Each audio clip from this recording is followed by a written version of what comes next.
ನಮಗೆ ಅದು ಕೋರಿ ರೊಟ್ಟಿ ತಿನ್ನಲಿಕ್ಕೆ ಮನಸ್ಸಾಗಿ ನಾನು ಕೋರಿ ಗಸಿ ಮಾಡಿದ್ದಾಯ್ತಾ. ನಾನು ಹೇಗೆ ಮಾಡಿದೆ ಅಂತ ತೋರಿಸ್ತೇನೆ ಬನ್ನಿ. 1 kg ಕೋಳಿ ತಂದೆ. ಕೋಳಿಯನ್ನು ತಂದು ಚಂದ ಮಾಡಿ ಮೀಸಿದೆ. ಸೋಪೆಲ್ಲ ಅಂತ ಹಾಕಲಿಲ್ಲ, ಶಾಂಪು ಸೋಪೆಲ್ಲ ಅಂತ ಹಾಕಲಿಲ್ಲ. ಹಾಗೆ ಮೀಸಿ ಒಂದು ಕೋಂಟಲ್ಲಿಟ್ಟೆ.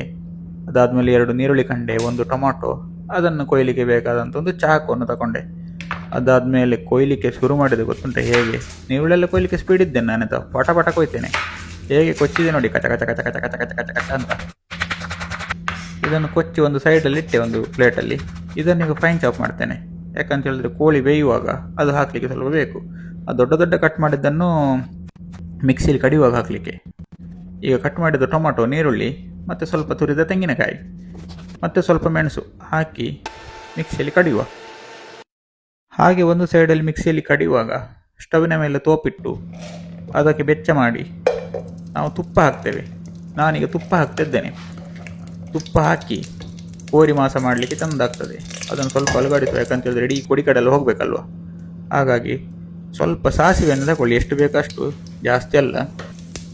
ಅದಾದ ಮೇಲೆ ಕರಿಬೇವಿನ ಸೊಪ್ಪನ್ನು ಹಾಕಿ. ನಾನು ಎಕ್ಸ್ಪರ್ಟ್ ಅಲ್ಲ ಅಡುಗೆ ಮಾಡೋದ್ರಲ್ಲಿ, ಗೊತ್ತಿದ್ದಷ್ಟು ಮಾಡೋದಾಯ್ತಾ. ಹಾಕಿ ಸ್ವಲ್ಪ ತಿರುಗಿಸಿ, ಕೊಡಿ ಕಡೆ ಹೋಗಬೇಕಲ್ಲ. ಮತ್ತು ಆಗ ತೆಗ್ಗಿಟ್ಟ ಒಂದು ನೀರುಳ್ಳಿಯನ್ನು ಸ್ವಲ್ಪ ಹಾಕಿ ಸ್ವಲ್ಪ ತಿರುಗಿಸಿ, ಇಲ್ಲಾಂದರೆ ಅದು ಕರಂಚಿ ಹೋಗ್ತದೆ. ಹಾಗೆ ನೀರುಳ್ಳಿ ಎಲ್ಲ ಬೆಂದಾದ ಮೇಲೆ, ಬೆಂದಂತ ಹೇಳಿದ್ರೆ ಪೂರ ಬೇಯುವುದಂತೆ ಹಾಗಲ್ಲ, ಕೆಂಪಾಗಬೇಕು. ಕೆಂಪಾದ ಮೇಲೆ ಕೋರಿ ಮಾಂಸವನ್ನು ಹಾಕಬೇಕು. ಕೋರಿ ಮಾಂಸ ಹಾಕಿ ಅದನ್ನು ಸ್ವಲ್ಪ ಹಾಗೆ ಇಡಿ, ಸ್ವಲ್ಪ ಉಪ್ಪು ಎಲ್ಲ ಹಿಡೀಲಿ ಅದಕ್ಕೆ. ಉಪ್ಪೆಲ್ಲ ಹಿಡಿದಾದ ಮೇಲೆ ಒಂದು ನಮ್ಮ ಉಡುಪಿ ಮಂಗಳೂರಿನಲ್ಲಿ ಒಂದು ಪದ್ಧತಿ ಉಂಟು. ಕೋರಿ ದಿಕ್ಕಲಲ್ಲಿ ಬೇಯ್ತಿರುವಾಗಲೇ ಒಂದು ಪೀಸನ್ನು ತೆಗೆದು ತಿಂದು ರುಚಿ ನೋಡುವ ಅಭ್ಯಾಸ ಉಂಟು.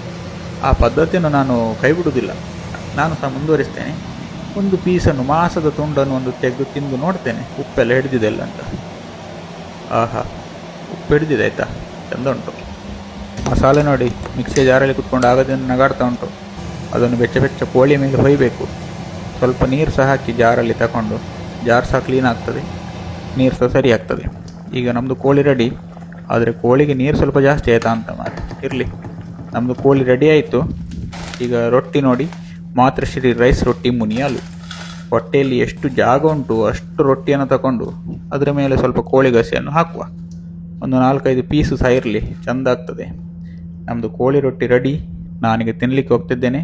ಬಾಯ್ ಬಾಯ್, ಸಿಗುವ.